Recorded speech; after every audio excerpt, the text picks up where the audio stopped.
So one option, of course, is to move them up to the very top of the agenda, which would be right after approval of today's agenda. I move that the chair make the agenda fit as fast as possible. A second. Okay. So the proposal is to move Ron Gearhart's three presentations and Steve Bruckman's AP and BP 1.015 and 5.12 up to the very top of the agenda, meaning at this point we will have them go first. Okay. So motion by a motion by me, you said? My motion. Oh, that's your motion. Authorize the chair to manage the agenda Okay, great. as best suits the day. Okay, thank you very much. Yep, Jill seconds. Okay, just a second. Vote on that motion, and then you can do it however. Okay, go ahead. So I'd like to put that for a vote, for a motion. Aye. Any opposed? Okay, thank you very much. We will now turn it over to Ron Gearhart, and we will proceed again with 8B, C, D, and then we're going to go to Steve Bruckman right after Ron's presentations. Thank you. Thank you for being accommodating. Initially, I thought I heard when Jesse said, if we didn't change it, wouldn't get to Ron. I thought I heard someone clap, but I wasn't sure.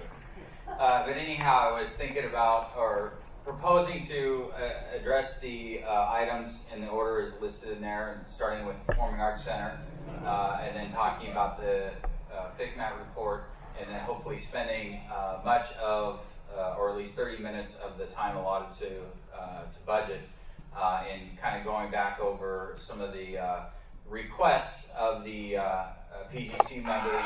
The budget piece of it, number one, is kind of beginning to address or start to speak to some of the requests that have been forwarded, and then talk about a plan going forward, how we can really, I think, address all of the questions or speak to all the questions that have come forward, kind of in a methodic, efficient, and global perspective as we kind of move forward here. So with that being said, unless there's any objections to that, starting with the Performing Arts and Education Center. I wasn't going to spend necessarily all 15 minutes on this, but share with the PGC members the presentation that was provided to the Board of Trustees at the last meeting.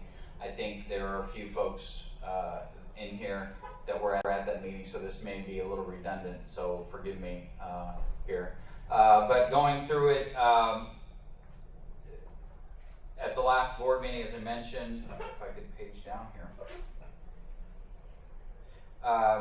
what we did is provided a project overview, project's objective scope, kind of provide some history on this project, provide an update of the cost elements or the costing that the board had requested, and then also looking at the total cost of operations, the TCO, and actually this is an evidence in 3B, in particular 3B4. We discussed that yesterday in our committee meeting. And then alternatives, and ultimately receive direction from the board, which I'll speak to when we get that slide, what the board directed us forward on. The project overview, in terms of its scope, as it was designed, this project has had multiple iterations in terms of its architectural design and programming. The most recent one were developed in 2012 and taken to the Department of State Architecture for approval, which it did receive approval. Within those drawings, it's 113 or approximately 113,000 square feet building, and basically was targeted, or at least in the write-up in the design drawings submitted to DSA, targeted at housing our theater and music department. The three, I think, signature elements within the building design was is a 650-seat auditorium, a 150-seat recital hall, and a 150-seat studio theater. And then there are the programming elements of classrooms. There are about 7 or 8 classrooms, faculty offices, and other space that really support those signature elements of it, but obviously the academic programs.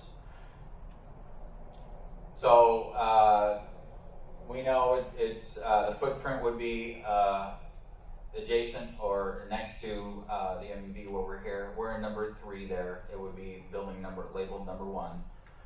This is the rendering or the drawing of the footprint of the first floor.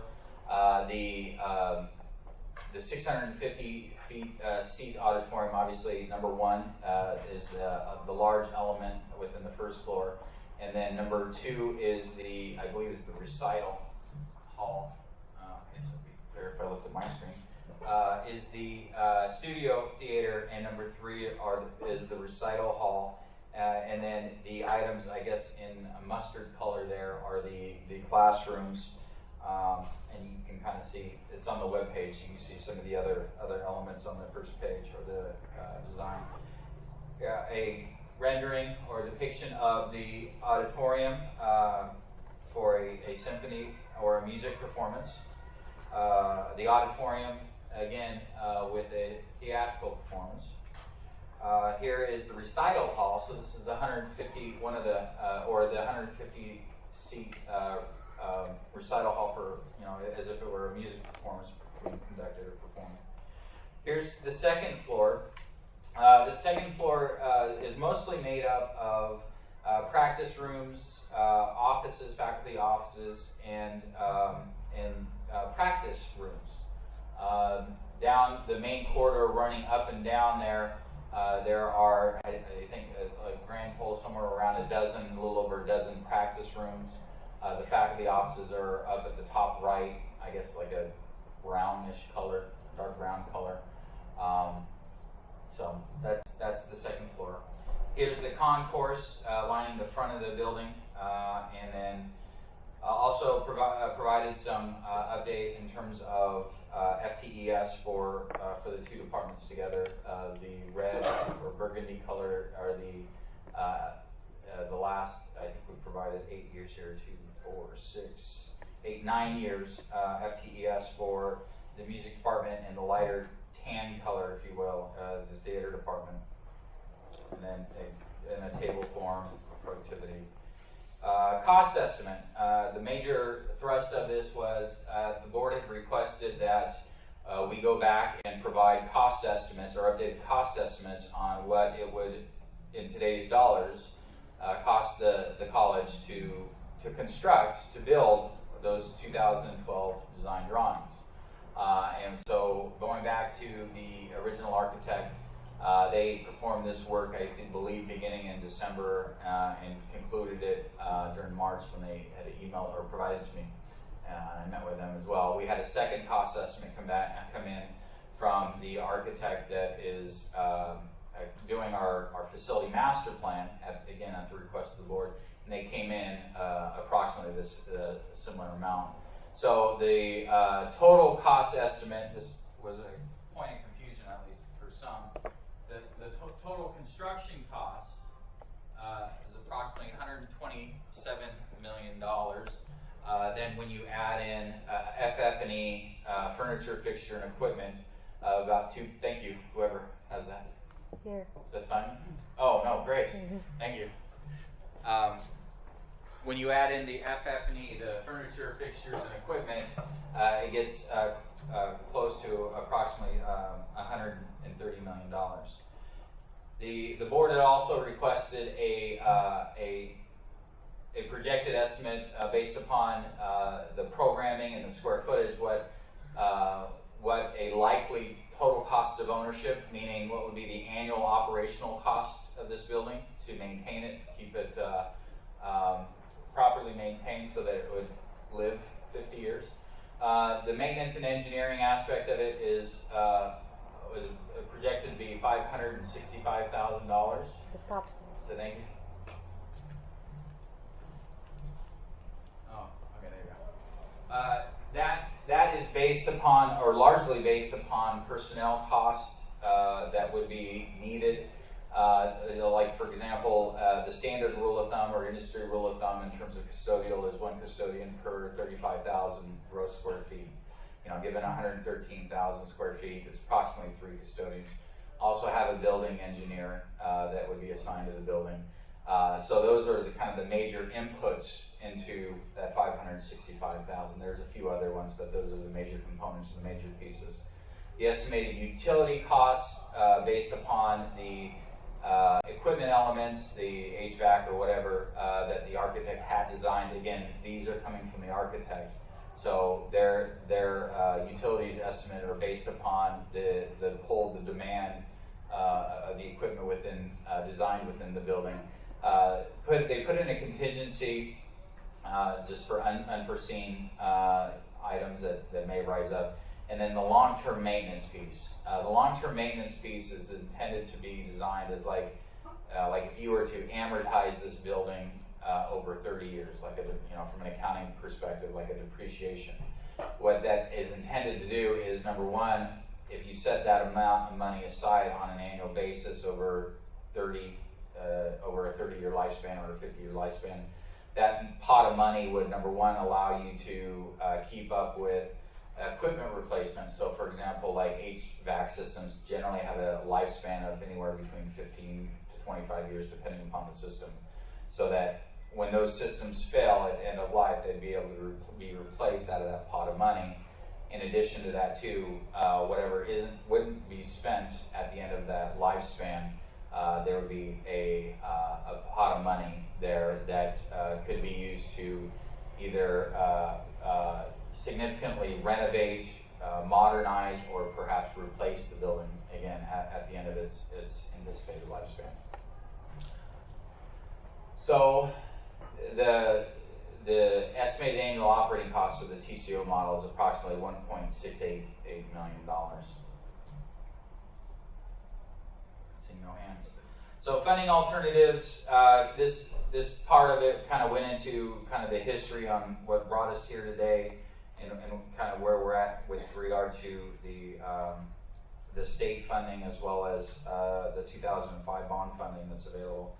Right now, this is a snapshot out of the 2015 bond fund audit, and you see there that the variance column on the far right is meant to depict the amount of money that's currently available for the board-approved identified project on the left-hand side. I've gotten a few questions. Well, there's no money for the Performing Arts Center within the 2005 bond fund. That's not true. I mean, again, going back from the inception of the sale of the first series of bonds from that 2005 voter authorization, the board voted to allocate that money in a very specific way on a project-oriented basis. So, the original budget that the board approved from the 2005 bond fund was approximately $94.7 million. That budget was decreased. There was money, the board approved budget transfers taking money out of that bond fund or that project for that bond to allocate to other projects within the 2005 because of circumstances at the time. In addition to that, we've incurred about $26 million in expenditures, mainly in the form of soft costs, architectural engineering costs, as well as some hard costs related to site development and site preparation. So the $73 million amended budget minus the actual expenditures leaves the balance available to date, or the variance, the way the auditors depicted it or called it here, of about $47.7 million. So that is the remaining funds attributed or allocated to that project. Yes? On the previous slide, Yes. all the projects on the left side, except for the Performing Arts Center, look completed. And then if you look to the far right, under the variance, Right. that's how much over budget they were. Not necessarily over budget. If they're, there's surpluses in there, so that means there's money available remaining. So for example, like Chinatown. Now we haven't closed Chinatown out. We're still working on closing that project out and have a number of items that we're wrestling with the contractor over. Can I revise my question? Yes. I'm extremely concerned about the original project budget versus the amended project budget. Look at Chinatown.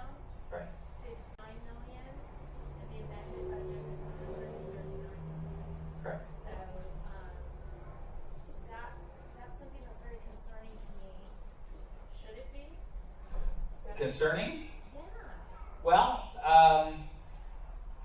a lot more than original. well, right, and you know, looking at the other projects as well, there's other instances where you see that trend, right? So Chinatown, another one is the joint use. So now let me use joint use as an example. Is that, you know, it was initially designed for us in Cal State, right? And when initially that building was as part of the 2004 facility master plan, the architectural cost estimate on that building was about $42 million. So our half of that would have been, let's round, $20 million. Well, CSU dropped out. The decision at the time was made to move forward alone. So we basically doubled our costs. So our project went from 20 million to 40 million. And then you see also what happened on that one.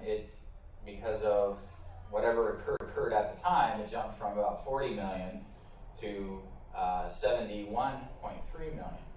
So, you know, I wasn't here at the time. I've kind of read some of the documents in terms of what went on. There are legitimate reasons at the time why that would occur or have occurred.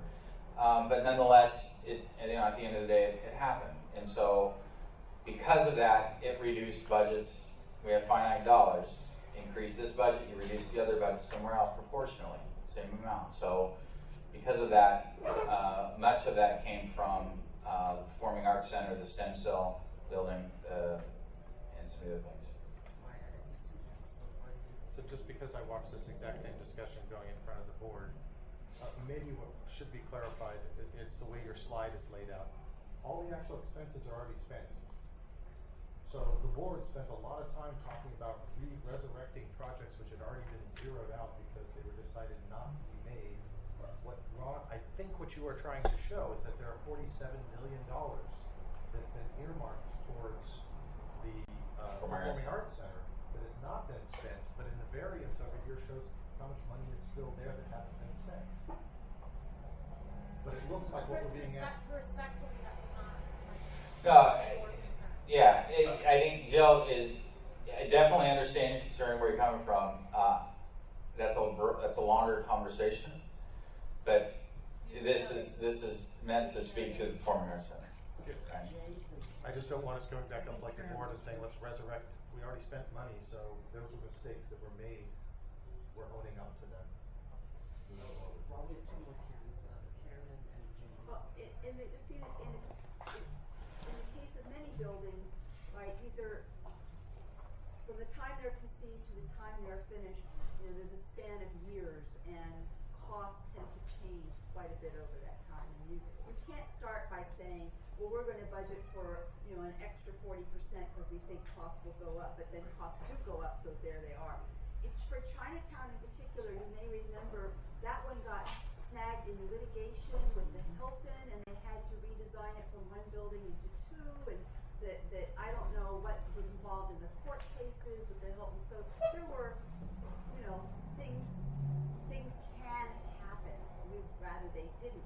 But I wouldn't say that it's incompetence that things happen, which we're not saying at all. But it's certainly a concern. But it is hard to guard against things like that happening.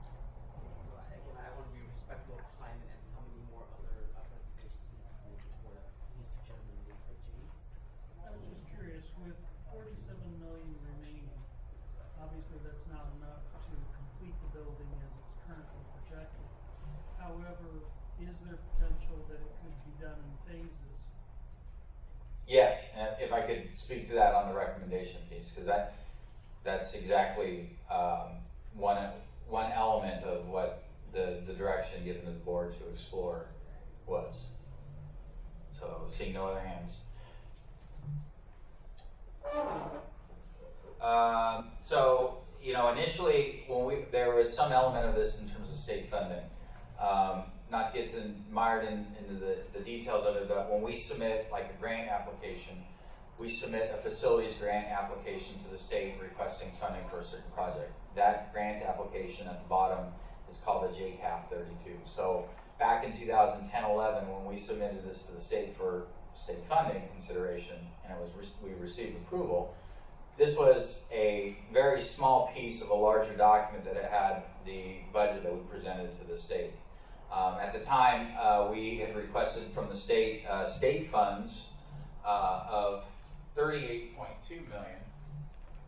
There we go, $38.2 million, and we had told the state that we had local funds that we were going to match their contribution or their grant of approximately $113 million, leaving a total project budget for the Performing Arts and Education Center of $151 million. So, kind of thinking back to the previous slide, initially at this highest point, we allocated approximately $90 million for this project, and part of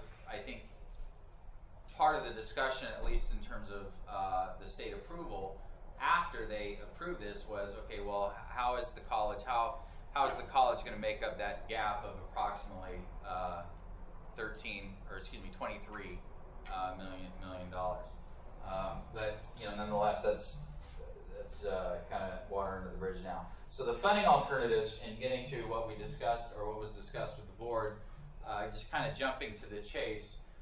What the board gave direction on is funding or alternative option number 4, which is to say that using the existing process that we're following for the facility master plan and using the data gathered in informing the facility master plan, use that effort to really update the existing drawings in the Performing Arts Center to the extent that we can potentially include more academic or student services elements in there that would give us a higher probability for receiving state funding.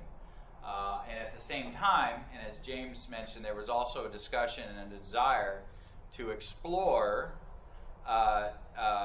given the funding that's available compared to the total estimated project budget, about potentially doing this in phases.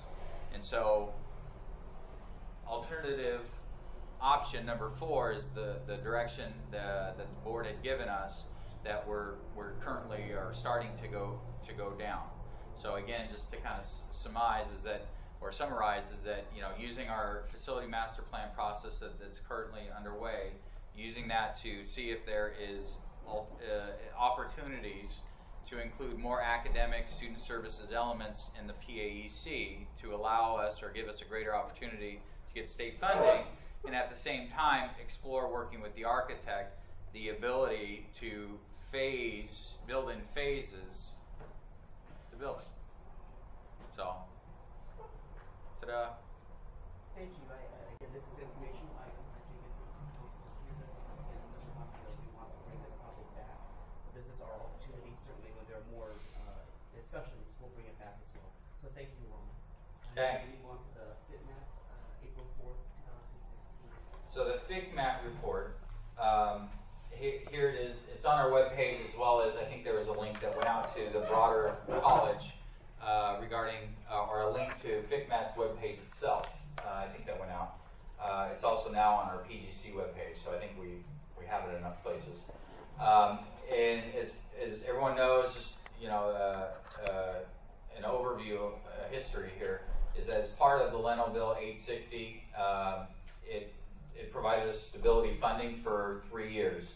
The first year was 100% stability funding, then dropping down in year 2, 95% stability funding, which is the year we're currently in. And then the final and third year stability, we dropped down to 90%. Now, written within the language of the bill, we get that the third year is an automatic. We get the third year only on a condition that FigMat would come in and evaluate us or review five criteria or 5 benchmarks to make sure that we are spending the money how we requested it, how we told them why we needed it, and what we told them we were going to do with the money. To that extent, FigMat, beginning in February, came in and did their review, and basically the outcome of their review or audit, if you will, is this document.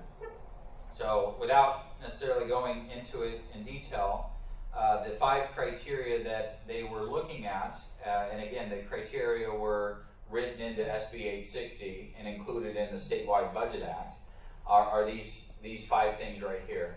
Implementing effective controls and systems, adopting prudent fiscal policies and practices as documented by analysis of a multi-year financial projection,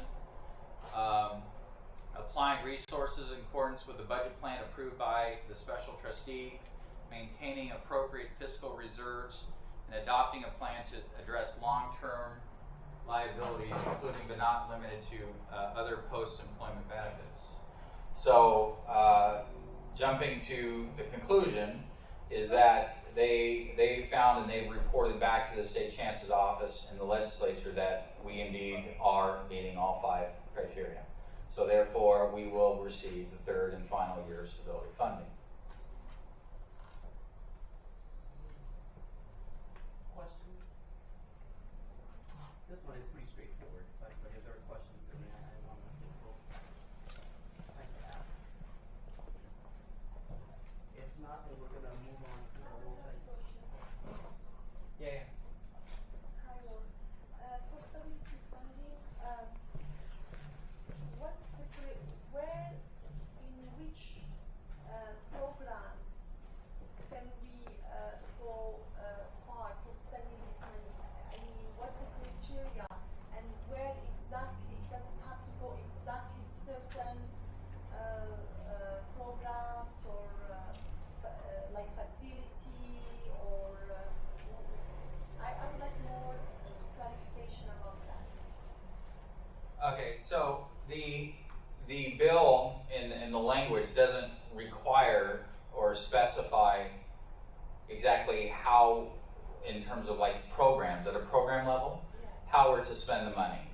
It's just more broadly, are we following our internal budget allocation model, our budget allocation processes to distribute those funds, and is that model and the mechanisms how we do that consistent with, really, in that case, the first 3, actually 4 criteria, actually all 5 criteria, because part of that is our annual set aside for other post-employment benefits.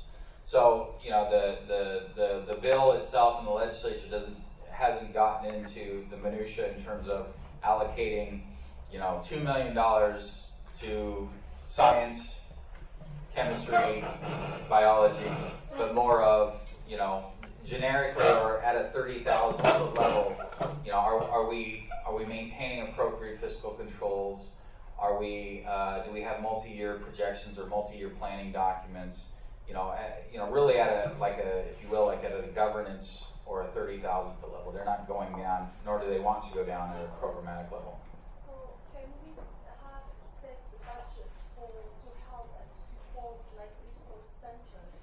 We are having a huge problem with student support, and especially all those resource centers that depends on money to be able to function.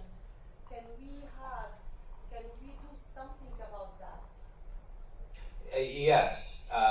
The most immediate avenue for that is, the program review and working with within that vice chancellor's office or that area, to make sure that it's included within our resource request process, which is, the biggest avenue for that is program review.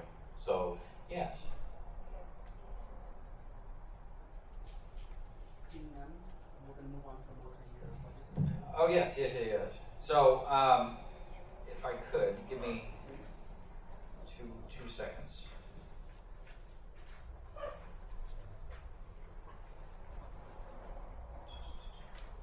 There was a request, I think it originated from Karen, to pull up retirements, faculty in particular, so this doesn't include classified, include faculty retirements on an annual basis. So what we've done is pulled up or combined what the retirements look like on an annual basis, and here's what it looks like. So in 2000, and then we went back 5 years. So in 2011-12, we had 63 actually we had 42, so it's like a full-time faculty. We had 42 faculty retirements. 12-13 we had 56. 13-14 we had 45. 14-15 we had 36. And then so far currently in this year, in terms of those that have submitted paperwork with the intent to retire to the Human Resource Office, there are 31. Now, as we were talking about before, is we needed a little bit more time to go back through and look at the type of position it is. I mean, is this an instructional position? Is this a non-instructional position? What kind of what departments does it come through?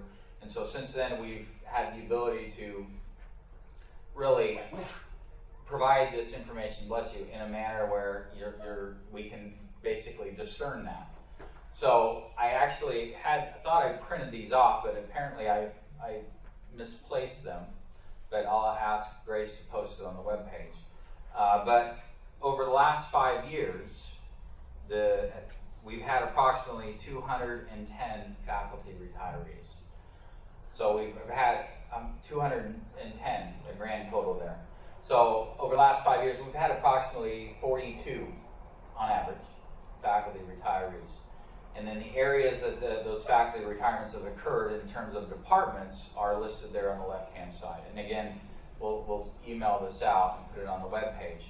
Now, this tells you the department, so you kind of get a sense of the academic program where the retirement occurred. It also gives you a sense if it was an instructional or non-instructional position. So like, for example, counseling, library services in here, as well as theater arts, for example, that I'm looking at, speech. This does not include, and it's important to note, that this doesn't include the hires that have done, that have occurred to replace those. So for example, the first year I was here in 2013-14, we had 50. We funded 50 positions. I think most, if not all of those have been filled. I think maybe there are a few that HR hasn't had an ability to fill yet. And then the second year, last year, there were, I believe, 39 that were funded. And I understand it from HR, approximately 20 or 25 of those have been filled. So, this is kind of looking at it. These are the folks that retired. Doesn't mean the position has gone away. It doesn't mean the funding has gone away. And it also doesn't give you a sense of, okay, how many have we hired to replace this 210? But again, in the vein and in the spirit of providing the information that was requested, here it is. Now, It doesn't include resignations either, is that right? I'm sorry. It doesn't include full-time faculty resignations, we have quite a few of those. For the current year then, right? Or for previous years, people, they didn't retire, but they left to go take a job somewhere else, so they resigned. No, it does include those. It does include those. Prior- Yeah, thank you for that question. Clarify that. Okay, so the next piece that I wanted to kind of go to that begins to address the 24 plus questions that we received to, in terms of, again, as a faculty budget committee, start to speak to or address, is on the webpage, and I just sent it today. So if you haven't been on the webpage, you may not have seen this. Is that at our last meeting we had talked about doing a survey or a comparison of us with a number of other comparable or similar colleges to begin to have data and information that speaks to, what is our staffing levels compared to our sister colleges? What is the, not that we're getting into negotiations with staying far away from it, but what is the instructional costs that we have compared to sister or like colleges? What is the ratio, the staffing ratios or the staffing compositions related to that? And so this is really kind of following on the discussion of last month's PGC, or this current month, last PGC meeting, is to get a buy-in and agreement from the PGC on who exactly we're going to start analyzing ourselves or comparing ourselves against. So what we've tried to do is take an initial attempt here at is to look at us in comparison to using a few criteria or a few measures who we may be best comparable to in terms of looking at or making those comparisons for. So we're I don't need the mic, right? Do I need the mic? Okay. So San Francisco, here we are right here, and this information is coming out of the state chancellor's office and all the 311s, the annual financial statements that districts are required to submit October of each year for the previous year. So this information is coming out of the most recent, the 14-15 311s that had been submitted by the 72 districts in the state of California. So using at the top row is meant to say, or meant to perhaps suggest some criteria which we make an analysis or make a determination, yeah, that would be a good comparison district, or no, they're too unlike in terms of FTES or structure or however it is, we're so dissimilar to them that they wouldn't be a good comparison district. So again, we've kind of taken, for sake of discussion and getting some buy-in perhaps, putting ourselves against our data against other, or comparing against other districts to say, okay, well, who we like. So for example, the first one, total FTES. I realize the bolding of that perhaps knocked off a little total, but for that fiscal year, we reported 25,011 total FTES. That's comprised of 23,689 resident FTES and 1,322 non-resident FTES. So what we then did is kind of look up and down in terms of the 72 districts, who was in that ballpark in terms of total FTES, both from a resident and perhaps from a non-resident perspective. And districts that were larger and districts that were a little less, or actually a little less, but relatively, actually the way around, a little less and larger below. And then over here, after non-resident, structure, organizational structure. Are they a multi-college district? Do they have 2 or more colleges within their district, or are they a single college district? And then looking at, we thought that it was important to discern, or at least be cognizant of, if how big of a non-credit program does that district offer? Because we know we have a large non-credit program, and last time I looked, we have the second largest non-credit program in the state, only behind San Diego.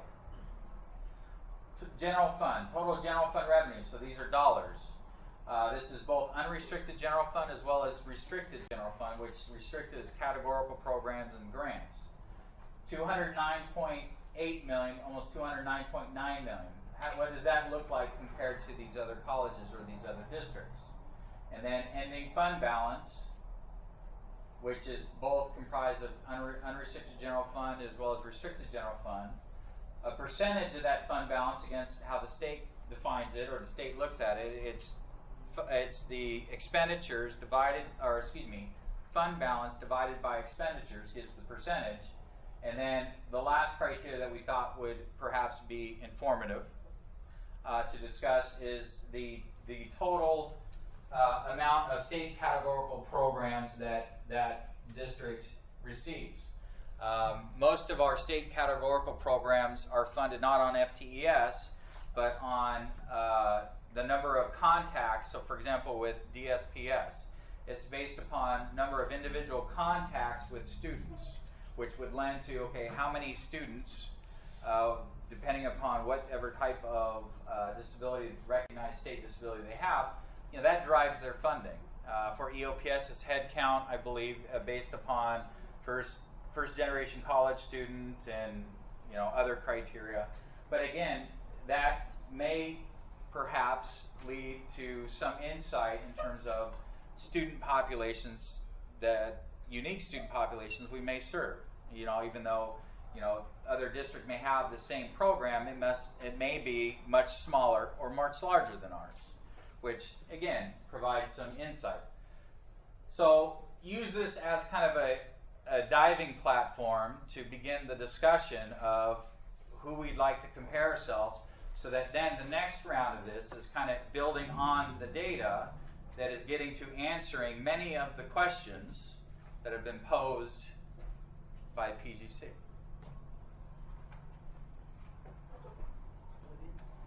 I ask why you didn't include San Diego? San Diego, so I'm looking at the accountability report for community colleges from 2012, I think was the last year they did it, and they created peer groupings. And San Diego and San Francisco are both in group 7. And so I'm curious why you chose not to include San Diego, especially since it also has that large non-credit that you mentioned. Okay, so the main reason, not to say that we wouldn't include San Diego, but the main reason why is because they're so much larger than us in terms of FTES and number of colleges, right?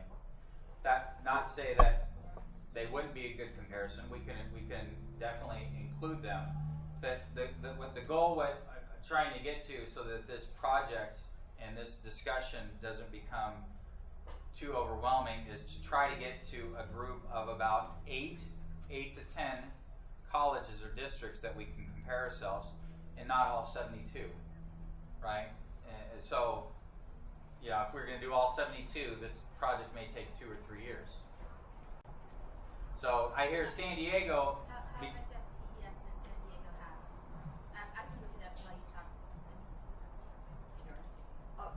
I would also suggest adding San Diego, exact same college. It's also an urban region, and because of the non-credit and so forth, I know it has a lot more colleges than we do, but I'm glad to see, for instance, Riverside on the list, and Mount San Antonio, I think, is a good comparison as well, partly because it seems a large single college. So I would tend to agree that San Diego would be a good one to add. Okay, noted. San Diego. Any? If we have to drop one off in order to add San Diego, maybe it would make sense to drop off Sonoma. So for those that may not know, Sonoma's Santa Rosa, right? Okay. Okay. So okay, that's one possibility. Other comments? Again, I'm hoping that we have time for Steve, but I certainly don't want to cut short this conversation. Other questions pertinent to what we just discussed? I see Bushra. I just agreed about San Diego that because they have large number of non-credits and we would like to see what they are compared to us, even if they are bigger than us. That would be great. Okay. So what I'm hearing, one suggestion from Karen is add San Diego, drop Santa Rosa. We're in agreement? Thumbs up? Sure. Anyone object?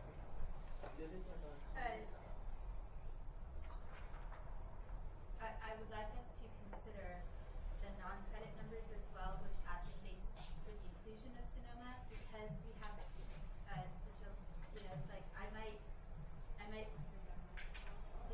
might choose. Want to get rid of Cerritos or El Camino? Yeah. El Camino's only 26. Right. I might choose El Camino just because of the. That's a no. No, that's Oh, that's okay. Thank you. We'll note that. So at this point, if it's good with the council, I'd like to thank Ron again for the 3 presentations. We'll be back again next. So we're going to move forward on this, Thank you. right? Yes. We're nixing El Camino, keeping or adding San Diego.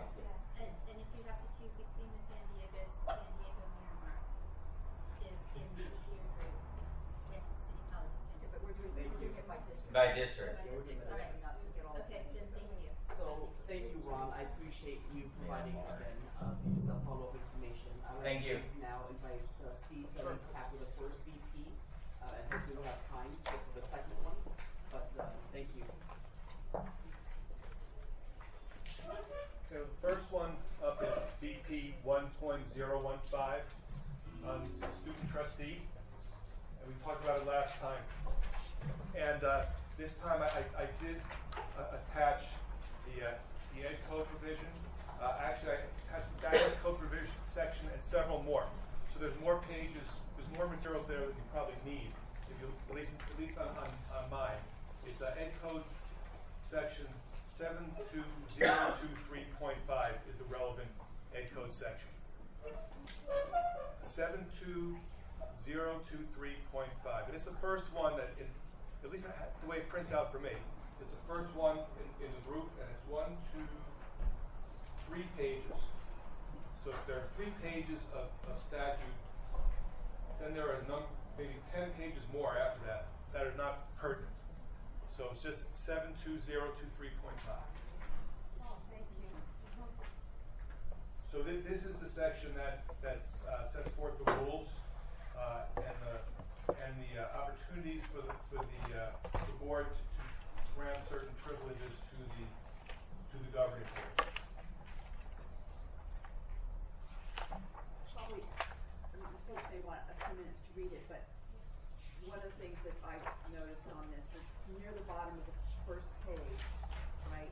It says the student member shall be required throughout the term of his or her appointment to be enrolled in a community college in the district for at least 5 semester units or its equivalent, and shall meet and maintain the minimum standard of scholarship. That's, I think, one of the issues in that the 5 semester units or its equivalent. The question is, can a student who's taking non-credit courses but not taking credit courses serve, right? That was a significant question that's been So considered. one of the issues I would say is, or its equivalent. I've seen or its equivalent to mean sort of different things in different places. There's some technical areas where when they say 5 semester units are equivalent, what they mean is, well, if your college is on the quarter system, then is the equivalent number of credits from a quarter system as opposed to a semester system. That's a very narrow definition. I'm wondering, now I'm sorry, we didn't see this before to ask this next question, and I'm not going to be fast enough to find it, whether there's Title V language that would spell out what or its equivalent means. Because or its equivalent could mean an equivalent number of hours in non-credit classes. Yes, it could. That question has been asked and answered. We presented that question to the State Chancellor's office, and there was an opinion by Tweed Nguyen, the General Counsel, dated December 31st, 2015, that states clearly that the equivalent is referring to quarter hours. That is the finding of the State Chancellor's office. That it does not have the broader meaning of that might apply to credit hours. That it applies to semester hours or its equivalent in quarter hours. I'm sorry. Could that finding be scanned in maybe and available for us, so there's that kind of would close the debate and speculation about that? Yeah, sure. Are you holding the copy of the letter right there? Yeah, I got it right here. Yeah. Wait, what? Copies of that. Other comments? Questions?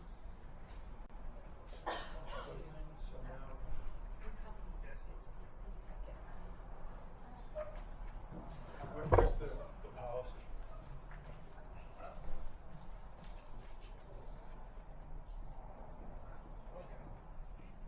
All right, so we discussed this last time, and there was a lot of discussion about the part that's in shaded yellow to make sure that the board would have the opportunity to decide on these various privileges before the student trustee was actually appointed. So it wouldn't be based on the individual, it would be based on more general concerns of the Board of Trustees.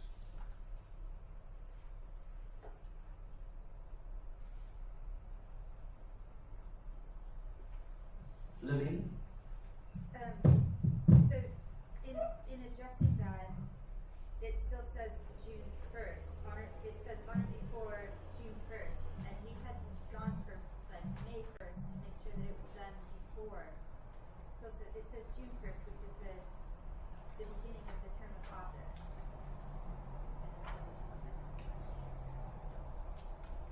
are you talking the highlighted part? Yes. Yeah, I think It doesn't reflect what you I think you're right. just told us. I think June needs to be May and appointment needs to be election. But I defer to the students. I think it should stay as it is on or before May 15 because most of the other trustees has the same thing by May 15. The board should. Other districts, you mean? Yeah, I mean the whole state. I mean, state of California for student trustee, it's exactly the language as you had it here the first time, and I would like it to. I mean, we see that it should be the same. Okay, so I just want to note that we have a comment that the highlighted section, the strikeout section should remain the same. So instead of it being June 1st, it needs to stay the same as May 15th. Yes. Okay, I just want to note that and clarify that. Okay. Karen? I would just like for the students to give us their thoughts on the word appointment, appointment can take place after election, right? There's an election first and then the results are confirmed and the person is actually appointed. If you want it to be done before anyone knows who the trustee is going to be, then you might want to change that word to before the election of the new student trustee instead of saying before the appointment. So appointment, again, the word appointment is standard. Yeah, yes. May 15th is standard. I think that's Yes, your point. standard. And keep the We standard want to language. keep the standard as in the whole state. So it can be done after the person has been elected but not yet appointed, and you know who it is. Yes, it doesn't matter. I mean, it's up to the board if they want to, give privilege to student trustee or not. We don't see it. And it's practically included. And thank you for chiming in. I do want to acknowledge. May 15th is the date in the Ed Code section. Yeah, in the ed code too, yeah. We have another So that's student. why we want to go by that. Thank you. Yes. I agree with Boucher says because the code is in May 15th. Thank you. So at this point, again, this is the second reading. We're bringing this back because 2 weeks ago we had a discussion about the date, and we're now going back to the original language sentence. So if that's okay with the council, we will do that. But I want to make sure that I hear other comments and if there are other questions for Steve, to please do so now, because again, we do need to move on to the next thing. We have time, and at the same time, Steve does need to leave in about 5 minutes. So this is second reading, and we do need to again call for a vote. Any questions from the council? We can have the time also to read this, Sure. I mean, are we gonna, we're not gonna vote anyway, if there is any comment, I can send you. So this is the second reading, so we're going to vote on it. Next time, so. So we'll go today. The intent was to vote today. We had a first reading 2 weeks ago. 3 weeks. Today is the vote? Today is the vote. Today is the second reading vote. Again, that's how. If the PGC wants it to be, obviously, if the PGC is not ready, then it wouldn't be. But that the intention is that this be the second reading. So I want to see if other council members have any questions or comments. I do see an audience and raising 2 audience members. So I want to respect the fact that we do need to move this along. Okay, seeing none, I do want to acknowledge an audience member in the back. Thank you, Mr. Chair. Sean Yee for the Student Activities Office. There's 3 items I'd like to point out on this resolution. The first would to be consistent with all our documents to add the term limits for the student trustee, which has consistently been 2 years. No student trustee can serve more than 2 years, elected twice. The second item is on addressing the May 15th item. The Board of Trustees doesn't meet on May 15th. Their last meeting before that would be the end of April, which is when we schedule the student trustee elections to be on, which coincides with those results being released after the last board meeting in April. So your next board meeting would be May 28th or something, which would be after May 15th, which violates Ed Code 72023.5. And the third item was dealing with the recall, I passed out paperwork last time on what is currently in place voted by the students since December of 1996. The issue with what was presented in the resolution is we can barely get 10% of students to vote. So making that number 20% is near impossible. That's why the students chose to make it 2% of 5 campuses or centers around the district. So I just want to acknowledge the comments. Thank you very much. I do have another audience member. Yes. So the opinion that was rendered by the State Chancellor Office lawyer, you said that was December 2015? Correct. What was the motivation to even ask the question? Because of the situation that we have with the trustee who is a non-credit student. You're concerned that this non-credit student was not doing a good job or something? No, that was not at So all. what's going to happen if this gets voted? Excuse me, this is getting conversational in tone, so I would defer to the chair to handle that. So, I'm just curious. so thank you for that. I just, again, and You please. think that last question be answered? So essentially, this is a unique situation this year. That's what we need to ask our state chancellor's office for advice and counsel. That's where we are. At this point, I want to be again respectful of time. We do have a second reading for the council. We have an audience who've shared their remarks. We do need to ask a question, but I want to do one last check-in. Lillian, what's your comment or question? So, I think it might be a clean one. First off, I feel as if the chair is advocating in the constant mentioning of time and time constraints when this is a deliberative body. I want to point that out. Second, some of the typos in here were pointed out at the last meeting, and I feel it's inappropriate to be pushing, we're going to vote, and we can't even ask for basic accuracy on the documents that has been mentioned multiple times in this forum, that we need to be able to trust the documents that are coming forward and to be continually pointing out. I pointed out the 2% last time versus the 20% and matched it to the language from the associated students, and so I feel like there's a gap between insisting that we vote on time and repeated asks for accurate information. And then in addition, because this is a deliberative body and it has room for the public to participate, while we do need a forum that does not have dialogue going back and forth and not directed by the chair, that dialogue should not be suppressed. There's my 3 in 1. I see another council member. Yes, that's fine. So I have a question and possibly a follow-up question. So the first one is a clarification. So from what you said, Lillian, so the 20% is actually a typo. That should supposed to be 2%. It's supposed to be 2%, and it was pointed out at the last meeting. Okay, then that basically cancels my question. Why is it 1%? Yeah. So at this point, what is the wish of the council? Again, this is that first second reading. I'm not trying to advocate for anything. We do need to move it forward, but if we need to table it to next time, that's. Or the PGC may request amendments. We have to request the amendment for the 2% again? No. If no, that does not need to be requested. But if there are any other changes that from this language, there would need to be an amendment. This is new to me about 2%, so I need to find out more about this issue about the percent of student trustee.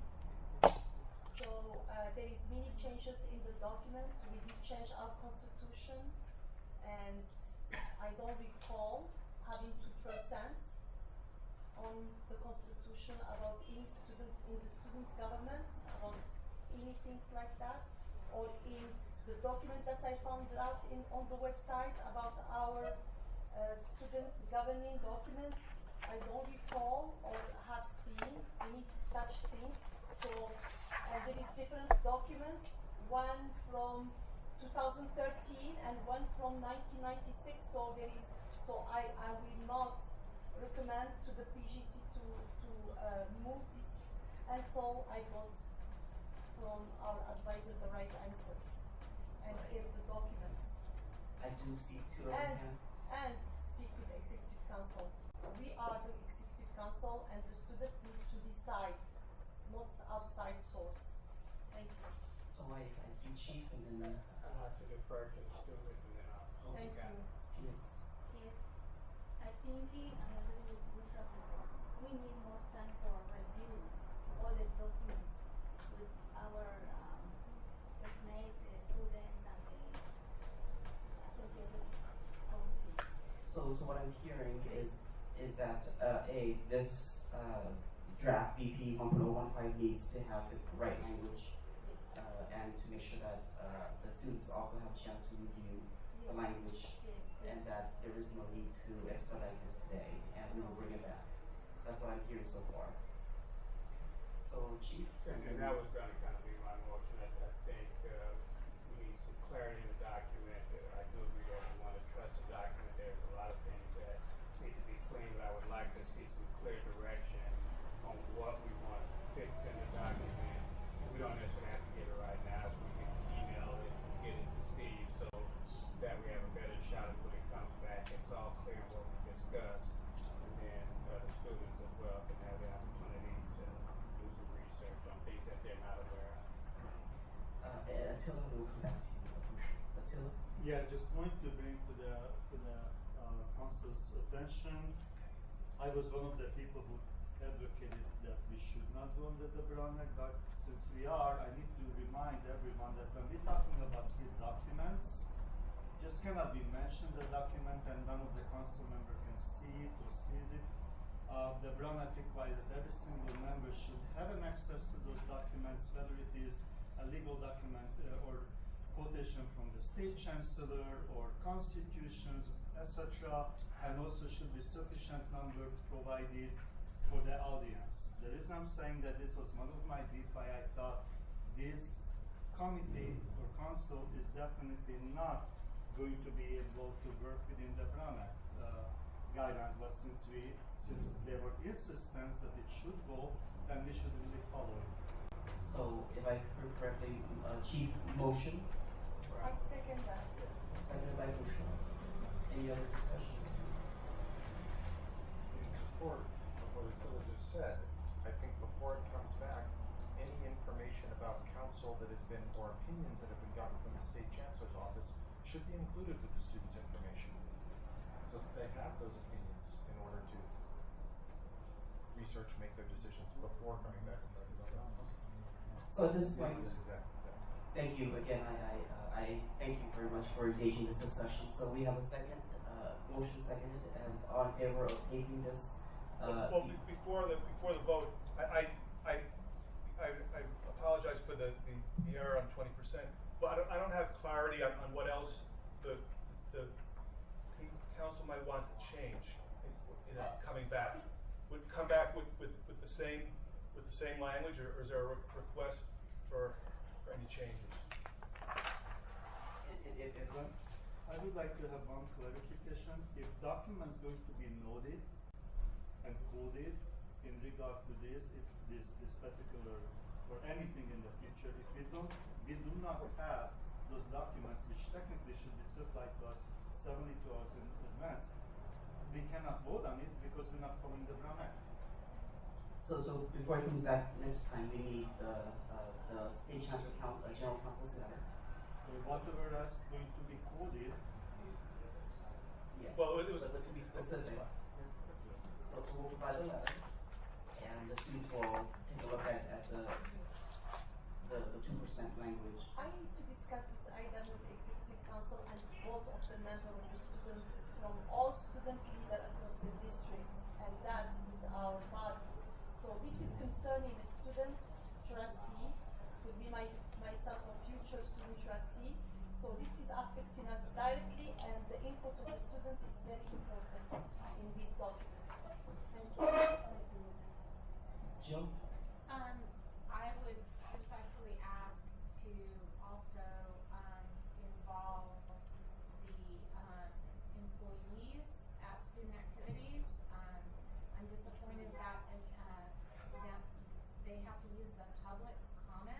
portion to mention things are violating the ed code. So I think what Sean Yee brought up, he works in student activities.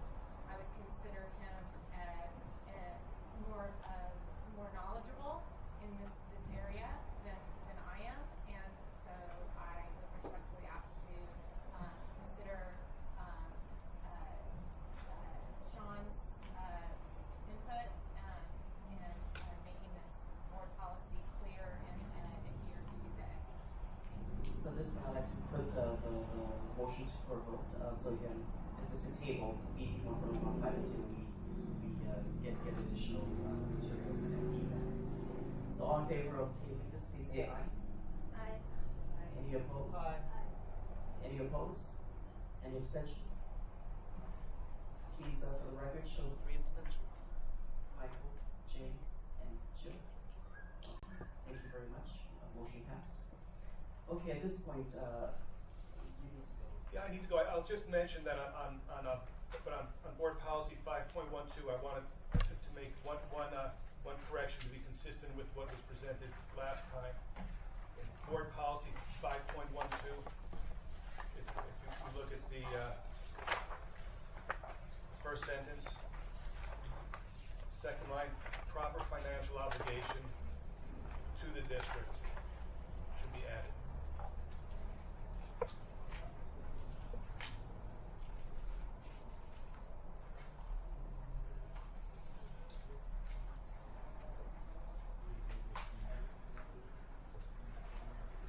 So, anything else? No, although if the, I don't know what other business the council has, but the council could discuss this without me present. So desires.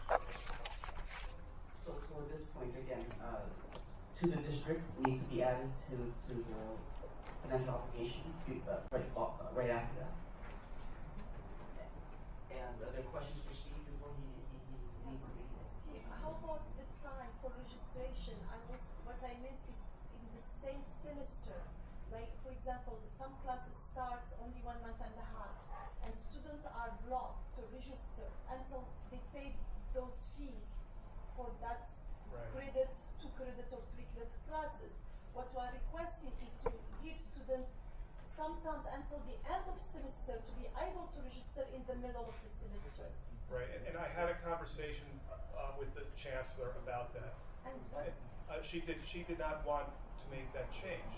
Now the PGC is able to make a recommendation to the chancellor. So if the PGC wants to make that change and you make a motion and it passes, then that will be what is presented to the chancellor. Just to make another recommendation for this is when you register, could you please extend more time, because some students they want to add in the class and then right away they close the class if there's not enough students. Please give more time to add more students. Yeah, I don't think that would be part of this particular policy. But, okay, thank you. So at this point, again, council, we have second reading of 5.12. Are there other questions, comments? Well, I just would like to send to add that language to give student time to register. I mean, to not be blocked by the registration, and I can give you the exact language. Do you have that Actually, now, or? Steve and I we discussed it, and he has the language, but as you knew that he presented to the chancellor, but she objected to that. So I would like to add that to the language of this board policy. Okay, I so will give it to you. okay, you'll give it to okay, so.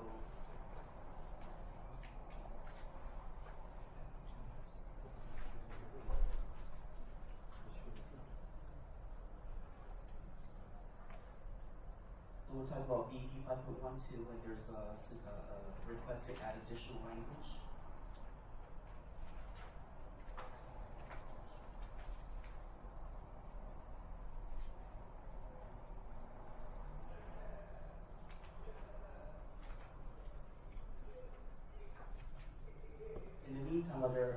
questions, comments about BP 5.12?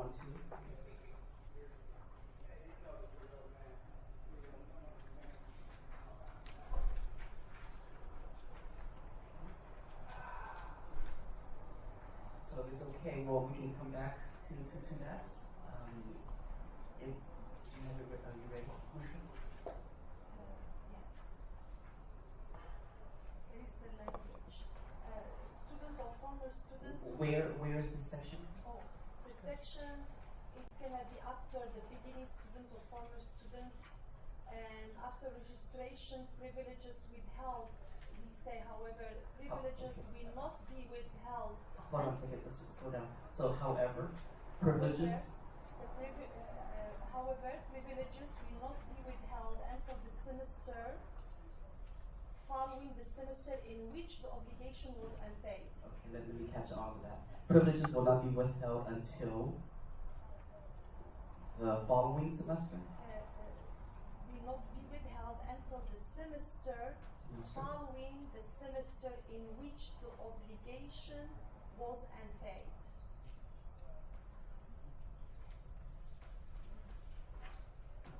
It means we would like the district to give a time to students to pay their units, to not block them in the middle of the semester if they have difficulties to pay for their classes, to give them that chance.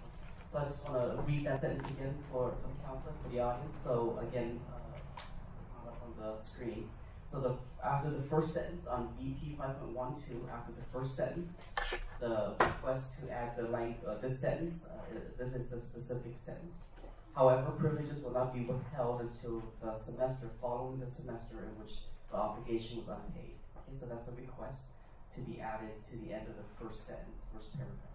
Okay, so that is something that the students are requesting. Okay, Lillian? Can you read it one more time? This is on the BP. BP. After the first paragraph, after first sentence. the word Withheld. Exactly. It's a little bit slower. Yeah. Just So this is right after the word withheld, first sentence, first paragraph. However, privileges will not be withheld until the semester following the semester in which the obligation was unpaid. But I hope it's a friendly amendment. Can it be only the registration privileges? Yeah, that's the registration privilege. It will say after. Because this has creates transcripts of plurals of words. So I'm gonna read. And it's just the registration. Okay, I'm gonna read. Student or former student who have been provided with a written notice that they have failed to pay a proper financial obligation shall have grades, transcripts, diplomas, awards, certificate of completion, and registration privileges withheld. After that, it's directly to registration privileges withheld. However, privileges will not be withheld until the semester following the semester in which the obligation was unpaid. We can define that. We can add again registration privileges onto that. Because that's what it is. It's registration privileges. Because the other problem is to make sure that students pay all their fees before they get their certificates. Yes, And yes. so so we could take off. Thank you, Bill. Yes. Thank you, Jill. Are you fast typist? Oh, Registration privileges. Registration privileges will not be withheld until the semester.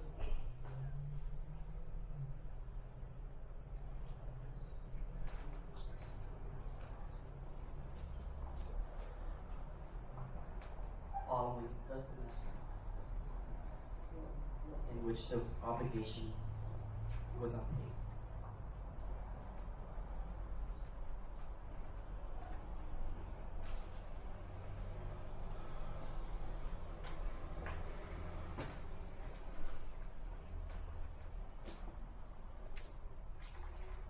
So technically there are two other pieces to the first sentence. The word shall was struck. Yeah, to with May. May. Yes. Okay, so I want to Yeah. make sure we acknowledge that. And also, again, we need to add the word to the district, to financial obligation to the district. Yeah. So this is clear. Okay. Okay. So if you all follow along, we're going to start from the beginning. Students or former students who have been provided with written notice that they have failed to pay a proper financial obligation to the district, comma, may have grades, transcript, diplomas, award certificates, all completion, registration privileges withheld, period. And then the next sentence that we just looked at. Okay? So that is the proposal. I believe, would you like to formally make that motion? Yeah, I motion to move, to add the exact. Okay, so the amended. The amended, yes, to. Thank you. Second? Okay, we have a second by Teresa. Any other discussion? Yes. Yeah, it's registration. Registration only. That's all. We had an extra tax on registrations. Oh. Go back to To the sentence that Jill typed? Okay. Yeah, registration privileges. Okay. There you go. Yes, off the end of registration. Yeah, I think we should get that. Come on, Jill. Yeah, I don't, yeah. I feel this is taking too long. sorry, Joe. So I don't want to belabor the point. Help me. Whatever. You okay? You go to whatever. Student, Go to the second sentence. oh. The Harvard, yeah. Then the registration as an S, that needs to be There you go. there we go. So if we want to do it correctly, then let's strike out Michelle. One question. An obligation and add the word to the district. Right next to it. To the district. So this is the correct language. Okay, so I'm going to call for a vote, but we have a question. Yeah, I have a question. Attila? Just wanted to clarify that, was that, unfortunately I wasn't to the last meeting, was that already voted on whether the may should replace the shall? Yes. Okay. Yes. Yeah, this is, it's just that when I copied and pasted it came over to this. Any other? You good. So this is the correct wording that you just discussed. Okay, so are there other comments, discussion? Okay, I'd like to put the motion for a vote. All in favor, please. Second by Teresa. She did. Yeah, Sean, if we're going to clarify my vote and somebody else. So motion by Bushra, seconded by Teresa. All in favor of this BP 5.12 language as you see on the screen, please say aye. Aye. Any opposed to this language? Okay, we have one. Any abstention? Okay, motion passed. Thank you very much. Thank you. Okay. And I apologize, I have to go to the board of trustees. I need to session. Okay, thank you very much. So at this point, we need to look at. Point of clarification, the text is now not the complete text, it's almost the complete text. That's correct. It's just this particular paragraph that we're looking at. The other one was the same. Oh, absolutely. Yes. I will make sure it's correct. So right now we have AP 5.12 to look at.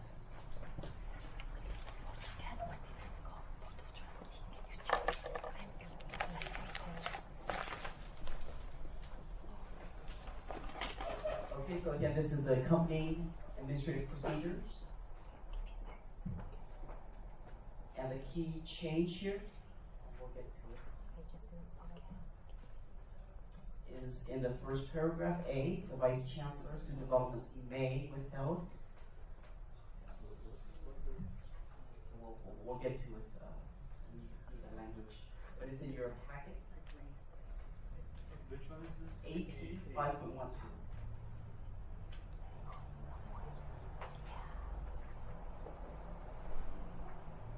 So again, if you look at A, it's the same as 2 weeks ago. B is the one, again, that was discussed and requested that the word may be used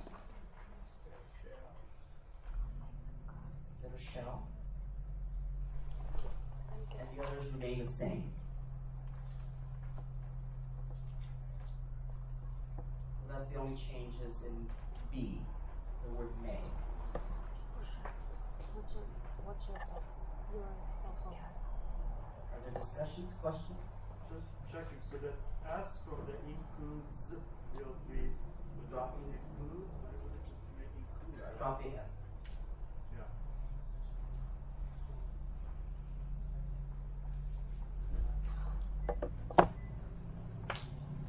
Are there comments by the students about this particular AP 5.12? Comments from the council? Comments from the audience? Okay, hearing none. Yes, I would to acknowledge our Vice Chancellor, Student Development. Yeah, so my concern is about a little bit about this one on the previous resolution is that when we talk about withholding registration by semester, it's not accurate because students don't register in semesters. For example, like students started registering for summer 2 weeks ago, and they'll start registering for fall next week, right? So when we say you can't register the next semester, if you've not paid your spring bill and we're saying we won't let you register in the fall, it doesn't really help, and some students incur even more debt. And I'm thinking about non-resident students who incur thousands and thousands of unpaid fees, and then they get really, really stuck, and if they don't drop at the appropriate time. So I'm just seeing this stuff in practice, and I get concerned with language that's based on semester rather than registration periods, because that's how students' lives run. It's registration periods and times, not semesters. So I'm not trying to get in the way and make it more complicated, but that's how it ends up playing out on our end in student development. Does that make any sense? Yeah.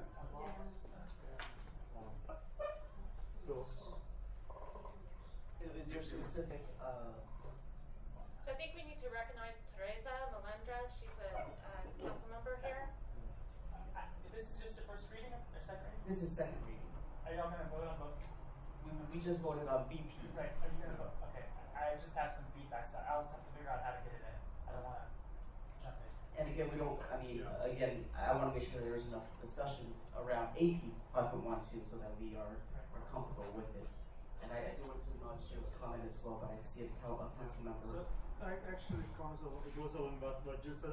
Then is there a possibility for either the Vice Chancellor or one of our wonderful staff member to propose a language? So instead of the semester, if you could, do you have any language you can propose for that particular section? So just to be specific, this language was reviewed by a few people several months ago. So this was brought to PGC after that review. I want to acknowledge Teresa Melendez. I apologize that I haven't been very active in the last meeting and even this one. Apologies. But I wanted to speak to this point because of the fees, having worked in A&R and like our Vice Chancellor, seeing these cases play out. I, as a person, as a classified worker working with these students, I wonder if you get the notice from the registrar and you can't pay your fees and you still want to add more classes and add more to the fees you already owe, I would kind of wonder what's going on there. We have a Board of Governors waiver that students are eligible to apply for. There's financial aid. Like, I think that my concern is that students will easily incur a lot of debt if they just register for classes without knowing the implication of doing so, financial implications. And so, as the Vice Chancellor said, if we wait and allow students to enroll in all of these classes, incur this debt, give them all of this extra time, then they will miss deadlines. I mean, these are implications not just financially, but financial aid-wise. Then they'll have burned down financial aid, eligibility. I mean, there's all this other stuff going on. So I just think that it's more there's more to it than just allowing students a longer time to add classes without them having to pay for them. I don't know if that makes any sense, but that's my concern about this. Okay. Elizabeth, do you want to speak to it regarding financial aid? Well, I guess I'm just trying to get clarification, understanding. This AP is in regards to a financial obligation, so correct, with fees to coincide with BP 5.12. It's not necessarily looking at anything outside of financial obligations. We're specifically looking at debts. So if we want to elaborate a little bit more, then we have to relook at this process. I understand where Vice Chancellor Santos' is coming from, but if we're sticking just to financial debt in general,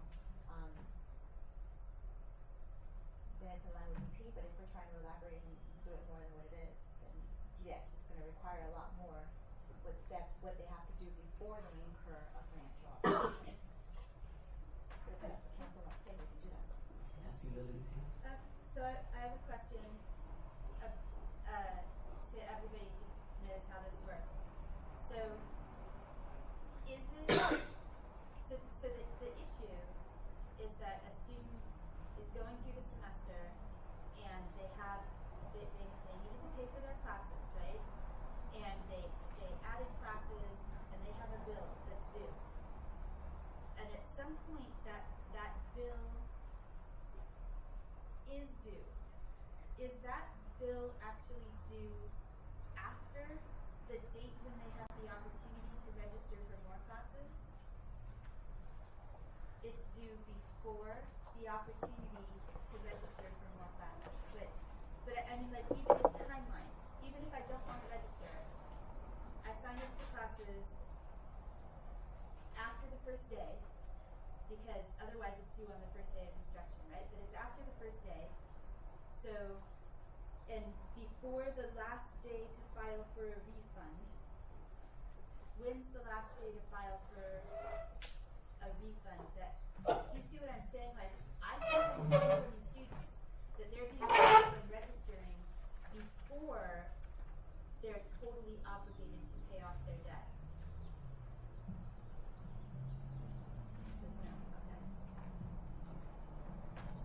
So I apologize to make this even more clear. My initial comments were not about the AP. The AP looks fine. It's really the BP. For example, if I am taking classes in the spring and I didn't pay my bill, I can technically register for summer and fall before the end of the semester and owe spring, summer, fall, and have bills for all 3 semesters and start the fall semester the way the BP was written. And best practices, if you're looking at it, at most community colleges, these are due at the time of registration or enrollment, unless you qualify or you have an exemption, like you're a veteran waiting for benefit, financial aid. So I understand that it's it looks super student friendly, but on the practical side, as a practitioner, it becomes an even bigger barrier when I have a student sitting in front of me that has an $11,000 bill. And I'm supposed to say, well, let's figure out how to get you in now. I mean, what? We do have students like that. Yeah. So I apologize for confusing it more, but that's the information. So at this point, again, we're looking at AP 5.12, and it is about financial obligation. And I want to appreciate the comments, but I certainly want to ask the council, what do we want to do now? But I certainly want to acknowledge Simon and then Joe, and then we'll go forward. So I'm not an expert in this, but the BP that we just passed used the wording May. semester. It used May and it used semester. That was not a calendar definition. That was a definition of semester. Even if what we're going to interpret as summer semester begins by registration of whatever. So our BP we just passed has that. The details of how to do that should be in the AP if we want to be that prescriptive about it. Right now, the wording in the AP is written in such a way that I think it doesn't restrict, but I'm not an expert. I think the AP is fine. Yeah. Yeah. But the BP is what I'm saying is what was just passed did not say dates. Okay. So again, just in context, this AP 5.12 was reviewed by our Dean of Matriculation, A&R, and several folks have reviewed the language and was proposed and brought to the council. And again, because we want to have the AP, BP come together, it is now where we are at this point. And I just want to make sure that we certainly know what we're trying to vote on. Okay, Jill, you have your hand up. I do. I have a general comment and then a specific comment. My general comment has to do with, if you look at this AP, it specifically mentions the Vice Chancellor of Student Development. That's the person who's in charge and obligated to carry out this administrative procedure. I believe the Vice Chancellor of Student Development is sitting in the audience and made some comments about how the APs work in the real world. So my general comment is, again, we talked months ago now about forming a subcommittee and a policy committee to go over these BPs and APs. So A, there's no typos. B, there are the people that have to carry out the policies are involved. So by the time we get to PGC, and as Simon said, and I will repeat what Simon said, I'm no expert in this area. And then we have the non-experts changing BPs and APs in language where it is actually, our intentions were great, but we know what the road to hell is paved with, which is good intentions. And then the people who have to carry out the administrative policies are seeing students suffer, and there's other obligations. So that's my general matter of, I think we could be a lot more productive. And again, I'm very concerned about people who are experts in the area and actually the administrators that have to put these administrative policies. They're forced to come here and make public comments. I mean, it just seems like the cart before the horse. Reviewed by the work Going group. back to the specific comment to the AP is, I think we're really focused on the registration fees. And if you look at the last part where it defines what a financial obligation is, you can theoretically have a student check out thousands of dollars in photography equipment. I'm sure you've got some biology stuff, lots of textbooks, and never return them. That's a financial obligation. And that is actually, they could, graduate or drop out and not come back. And that's not just the student fees financial obligation that the student is paying for. That's actual property of the district that now another student can never use. So I just want to note again, when the first BPAP review work group met, and Karen Sagan, where you were at that meeting, correct? I was. I believe you guys looked over this AP 5.12 as well? Yes, we did. And there were no students present at the time, right? I assumed that Steve had already talked with the administration about it, so that the input, from the Vice Chancellor of Student Development would have already been there. I don't know that it was. Probably it wasn't already there. And our goal was not to make recommendations to have all issues clarified necessarily, but to identify issues. And so, I mean, I don't want to be on the spot really, No, but and I don't mean to put you on the spot. I just want to acknowledge we identified. I would say that at that meeting we identified that students would have concerns about this one. And I just want to note that our Vice Chancellor for Student Development did say this language is okay. This is fine. I was referring to the VP. I had a delayed response on reaction. So I just want to circle back. We are looking at AP 5.12, and again, several months ago, folks provided feedback, and this is the language. And Vice Chancellor against Student Development says this is fine. I don't want to belabor the point, but this is what we're talking about. I know that earlier we talked about the BP, and there were concerns about the word semester being in there. But at this point, we're looking at AP 5.12. Lillian? So I'd like to remind Council that the work group was formed to look at non-student, non-A&P matters. This student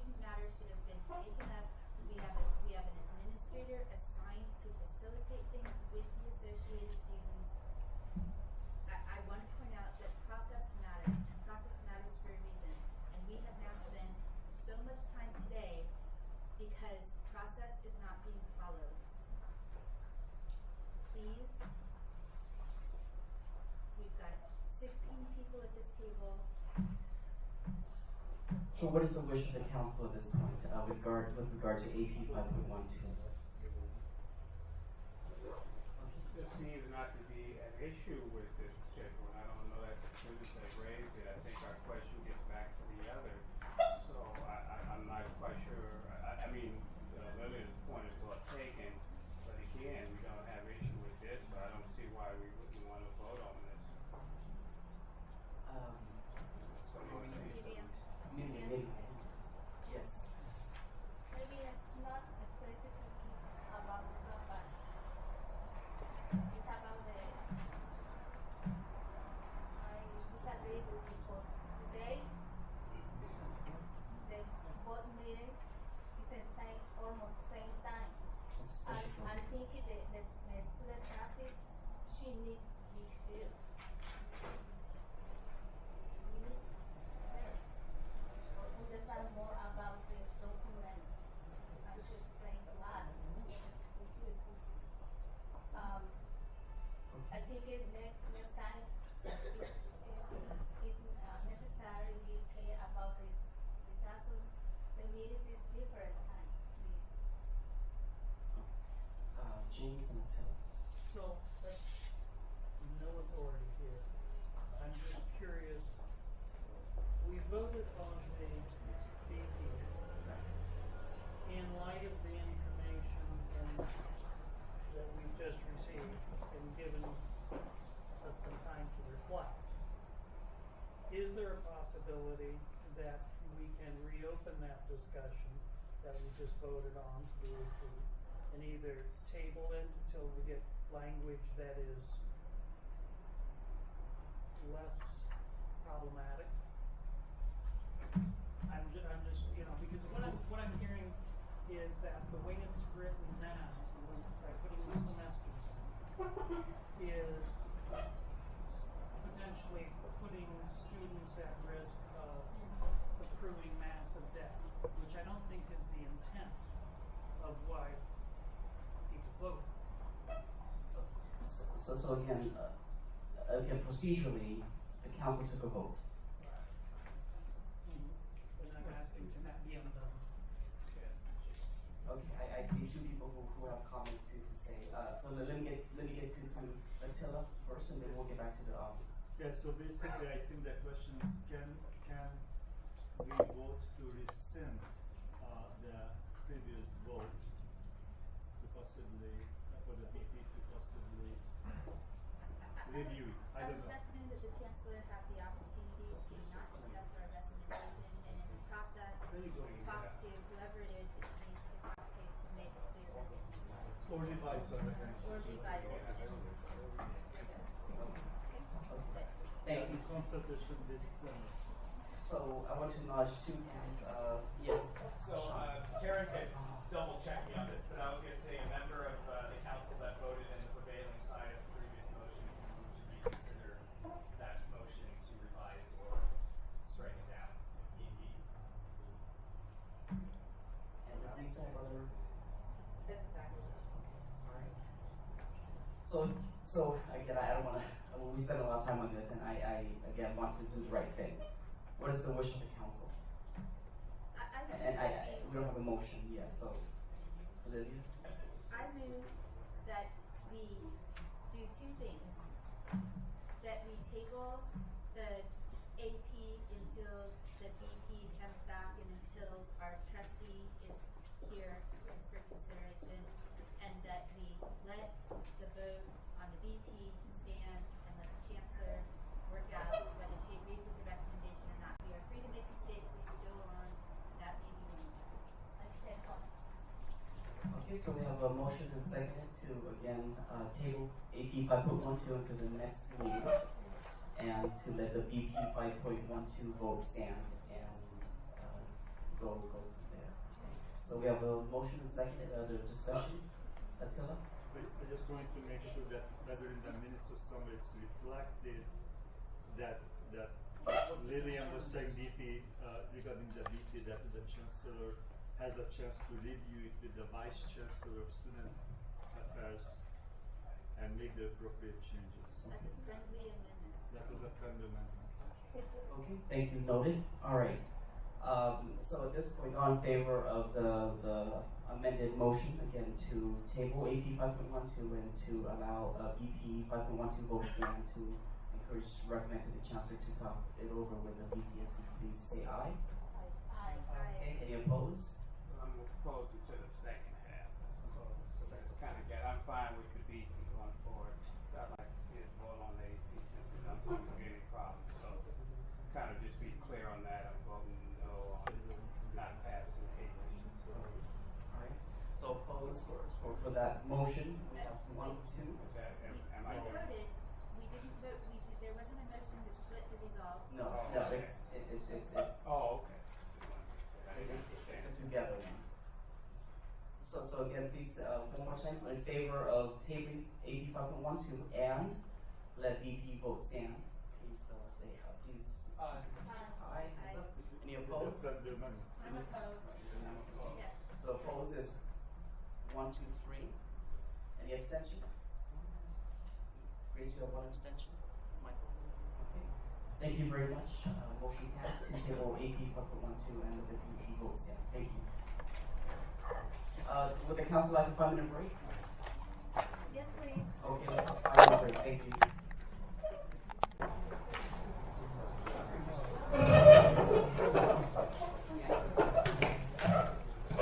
I recognize that a 5-minute break is not enough, but we do have several items to cover in the next hour.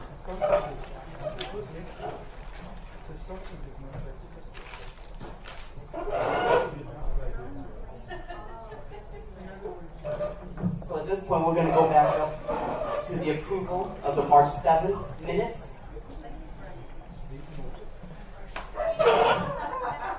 April 7th minutes, I'm sorry, April 7th minutes.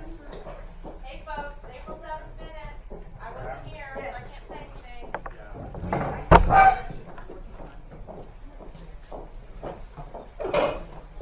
Can we move it a little bit later? We're working on some corrections. Do you want to go back to that one? Sure. Okay, so we're going to come back to the approval of the April 7th minutes.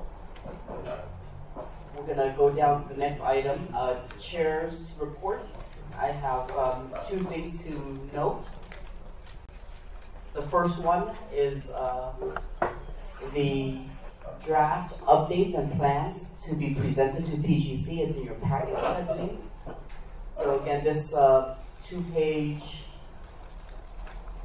document provides the council and the public a sense of what's going to come to PGC over the next calendar year.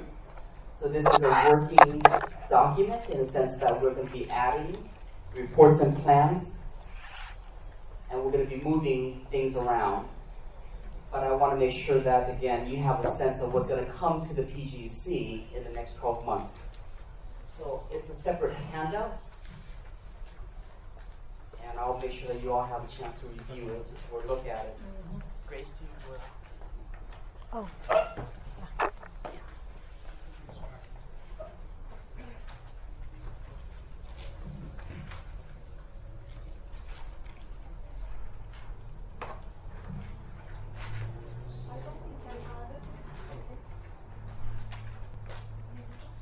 Oh, right there, you have it. Yeah. So again, I just want to bring to the council's attention, this is what we have, and we're going to add to the list so that you know what's coming up, what's going to be presented again to the PGC. This is something that we've been working on over the last couple months, and I just thought, again, you all should know what's coming, what's on the horizon, okay? The next thing I want to note is that as of now, we do not have any summer PGC meetings scheduled. So technically, as of today, we only have 2 more scheduled meetings, on May 5th and on May 19th. And depending, again, whether or not we will need to meet over the summer, we need to decide so that you can plan accordingly. At this point, we do not have a June meeting date or a July meeting date, okay? But I just want to let you know, at this point, please be open and flexible if we need to meet. That's all I have for my chair's report. Yes, Lillian? Will there be a proposal for compensation for faculty who are not paid to be here over the summer? certainly I will note that and ask that question. And students I will, add that. I will add, yes, again, we will only meet if it's a necessity to meet. Because again, it's really hard to get quorum. So if we have a meeting, of course, we need to have quorum in order to conduct business and vote. Jill? Yes, I would like to reiterate that of the 4 constituent groups, the only 2 that are scheduled to work over summer are administrators and classified staff. The 2 other constituent groups are not scheduled to work over the summer, students and faculty. They need to be compensated. Yes, thank you. I note that, and I will certainly find out. Moving on to awards and recognitions. Anybody would like to share anything? I would like to students that I would like to upload and upload Amy Coffee from Student Activity Office for her amazing work, amazing support to students during the associate when associated Dean of Student Activity left for took maternal leave. She has been rock solid for us, and we are very grateful to her for all her support and her hard work. Thank you, Amy.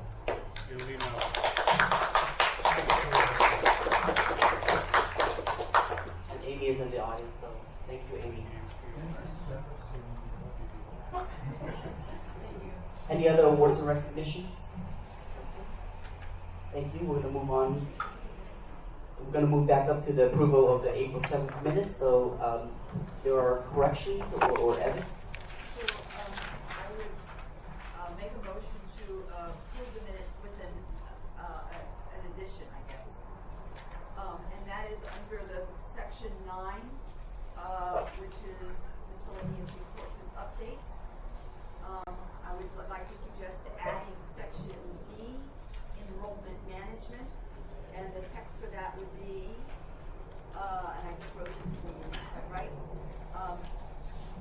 That PGC council members remarked that no report has been received from the enrollment management committee for several meetings and requested that committee be asked to provide a report regularly. And because of that comment, we will have something on the enrollment management today and in the next 2 weeks.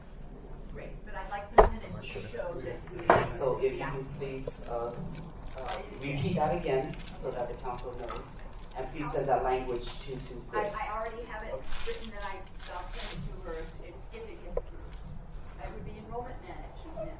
Council members remarked that no report has been received from the enrollment management committee for several meetings and requested that committee be asked to provide a report regularly. Thank you very much. Any other edits? So I just want to reflect that for members absent on April 7th, and again, it has been updated, but it does not show here. Members absent for classified staff, Joe Kiersey and Attila Gabor. Yeah. Yes, Attila? I just have a question that I was reading this, and some of the questions that I asked when we went through, I was somewhat confused because some of the corrections in the policies are reflected in the minutes, but some are not. How is that decided what was in the Which minutes? one are you talking about? For example, the BP for the what was it, the BP we were looking at, what was it? I should have spoken after I found it. Never mind. Sorry, I can't find it right now. But I will come back to the next one. Just so that you know, we try to capture the essence of the discussion. Okay. So certainly, if something is omitted, please let us know. Okay, thank you. Thank you. That was it. Any other comments, edits? Okay, so. I will second the motion. Okay. Okay, second the motion to approve the minutes as amended. All in favor of approving the April 7th minutes as amended, please say aye. Any opposed? Any abstention? We have 2 abstentions. Attila and Jill. Okay. Abstention. Also Thank you very much. Minutes approved. Okay, we're going to move to standing committee updates. We're going to start with accreditation. Kristen Charles.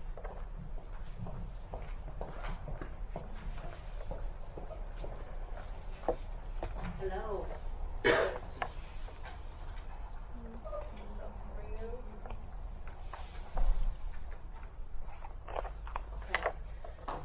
afternoon. Just wanted to draw your attention in particular to a couple of items. One is that we are going to bring the institutional self-evaluation to you on May 19th as an information item. So that's the first piece that's important for you to digest. And then the other is that we had scheduled a series of forums, and I believe we had reported previously that we needed to reschedule those. These will now take place during the week of May 9th, and I just want to give a big shout out to Jill Kersey, who is, yay, Jill, who is helping to schedule those along with duty. And we are looking at, we'll actually keep, we have a May 10th forum scheduled anyway, and we had a May 13th forum scheduled as well. Those will still be intact. And then we're going to add 3 other forums at Evans, John Adams, and then in the downtown, Chinatown, North Beach area at one of those centers. We're hoping also to have one of those be an evening forum so that we can capture as many folks as possible. And the purpose of the forums really is to inform everyone about the self-evaluation and its contents, and to, really provide the highlights of how far we've come and how well we are meeting the standards. Okay. So those are the main things to highlight for you. You, of course, have the written report as well. Any questions for Kristen? No, not for me. Not Olivia? I'm kidding. I feel like we should know that the report is late. Right? Like I feel like as accreditation co-chair and as leadership for the faculty, that in our reports and in our updates, right, it was due on April 18th. Actually, one standard I believe met that date, and it was 4B on the chancellor. Right? I would say it was kind of ready to go. And I feel like we need to, as an institution, know that there's consequences to not meeting those deadlines. So, for example, the Academic Senate is now kind of scrambling to do its review and continuously making accommodations for changing due dates, including adding extra council meetings, including adding work sessions before every council meeting in order to look at issues that we're trying to address. And I think that it kind of leads into or attaches to some of the earlier conversations about following processes and being professional and paying attention to details and kind of doing what we need to do. I think is the process of trying to do the self-evaluation is revealing that while, yes, we're all overworked and overextended and there's reasons for everything, there's also consequences for not being quite as organized and accountable for getting our stuff done. And we're experiencing them right now, and I feel like that should be part of the update. Noted. Other questions, comments? Thank you very much. Thank you. We're going to move on to the diversity committee update, and we have Alona Griff.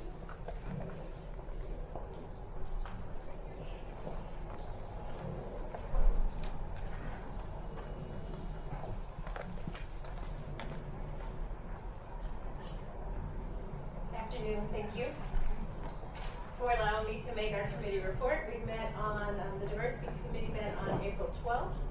And at that meeting, we debriefed on the March 3rd diversity awareness event, mostly looking at some of the survey outcomes that we received.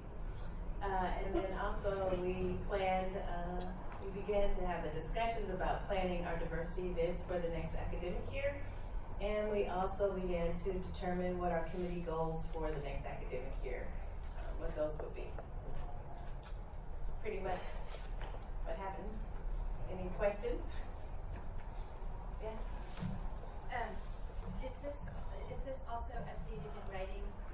It is not, and Clara and I talked about that today, right before this was kind of the last meeting that I'm feeling like. But we did talk about it, and she and I agreed that we will get them up probably by tomorrow. Okay. Is that okay? Yes, so that, just so that I you can- know, as part of our communication, I link these to the academic senate agenda and provide some time if anybody has questions. And so it's just really helpful to have that process followed. You'd so like that them in I can writing do my ahead of part. time. I get it. Yeah, Okay. that's great. Thank you. I will carry the word back. Okay. Any other comments, questions? Okay, thanks. Thank you, Laura. And for the enrollment management committee, we have Carol Mayer, who is a co-chair. Hello. Okay, so does everybody have this little document out? It's in your packet somewhere. It says status of enrollment management plan. And page 1 has some writing, and page 2 has the enrollment management plan outline. Yeah. We got this? Okay. So first I'd like to point you to the first page, which has a paragraph on it and a couple of dates. Oh, is that it? Status of enrollment management plan right there. Okay, great. Oh, this is even better. Okay. So just wanted to give everybody an update that apparently we're looking actually still at a slight decline of FTEs year over year from 23,600 to probably about 22,500. So about down another 1,000 or so. Also wanted to point everybody to the tentative schedule. So I told my students that I feel their pain because I promised Anna a pretty solid draft. Well, first we were planning on May 1st, and then we decided that it really needed to happen sooner, so it's going to be now it's going to be April 27th. So other than yoga and a shower, I'm going to be in front of my computer for the next few days, so feel my pain. But according to this, May 4th, it's going to be in front of the Executive Council for a first read. May 5th, PGC for a first read. May 11th, that will not be the 18th, for Executive Council for a second read and approval. And then May 19th, it will come to this body. I know that the Dean's meeting is also on May 10th, so they will have a chance to weigh in. Just wanted to know if there are any other groups that wanted to weigh in and take a look at this. Yes? The next is really the outline. So it's not fit for human consumption at the moment. Jessie Lee is one of the few people who actually got to see it as it was coming together. But basically, the introduction is just a discussion. The 5-year objectives, these are tentative.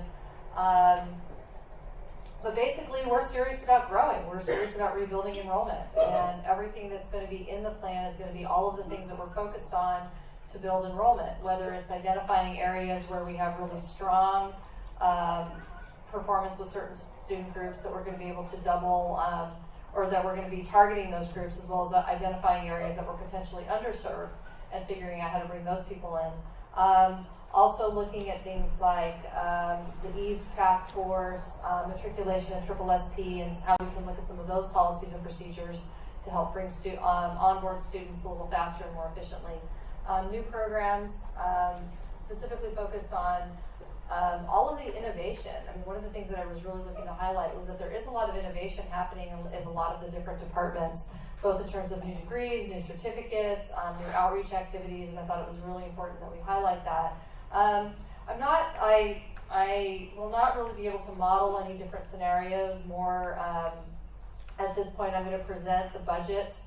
At this point, it'll be looking, I'll just be presenting the budgets in a more intuitive format than we have. I won't have a chance to really model the scenarios, but really one of the things that we're looking at is some of the risks. You know, if we grow, you know, if we're intending a certain growth, how is that going to affect the financials and so forth. Recommendations or potential problems, both controllable and uncontrollable, some recommendations, especially around identifying dependencies, because a lot of things are going to require on other, a lot of these are cross-departmental and cross-institutional initiatives that need to make sure that even though there's one owner, there's going to be multiple pieces of it. And then first year tactical objectives really assigning clear owners and outcomes, so that by the end of the year we can say, ideally enrollment grew by a certain amount. These were all the programs that we had planned that were supposed to take place. Did they, number one, did the people who committed to taking action actually A, take action, and then B, were the results what we hoped that they were, what we expected them to be.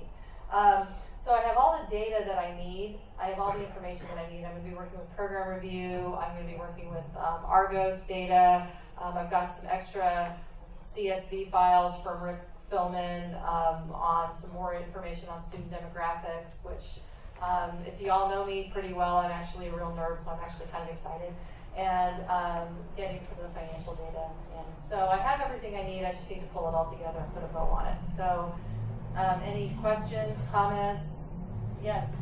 I was wondering if there was any discussion, you know, I get a little concerned about the idea of having owners, and the idea of looking at fees and matriculation, triple SP. I'm wondering whether there was any discussion about having kind of or tri-owners in terms of integration of student development and academic affairs, because that is something that we really, really would benefit from in terms of efficiency, timeliness, and talk about richness to be able to do those 6 success factors with students. Yeah.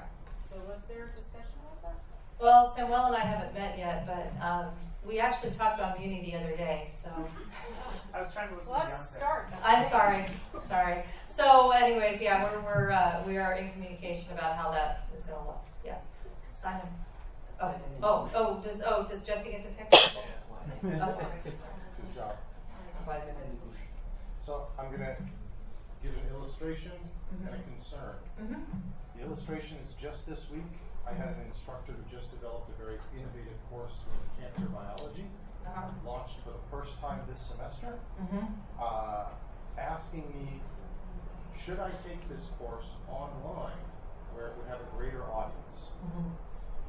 The answer was, we don't have any resources for development for the class online, and I can't guarantee, being I've been given instruction to cut offerings by 2.2%, I can't guarantee that that class will continue to be offered into the future, so I had to tell them no. And yet, I know this report is going to come back in 2 weeks and tell me this is exactly the type of innovative new programs we want to facilitate. Yeah. Enrollment management, in my opinion, is not a report which you're diligently working on. It's something that needs to come back every day because decisions are being made all the time. Right. About where we're going, and it's something that requires these conversations. So it doesn't become a static, but it becomes a live thing. Yeah. If you could take that back to the committee, that I would like to see enrollment management as a part of this presentation, not because I just want to have it here, it's because the conversations that need to make it happen now need to happen now if we're going to end up getting the enrollment next semester.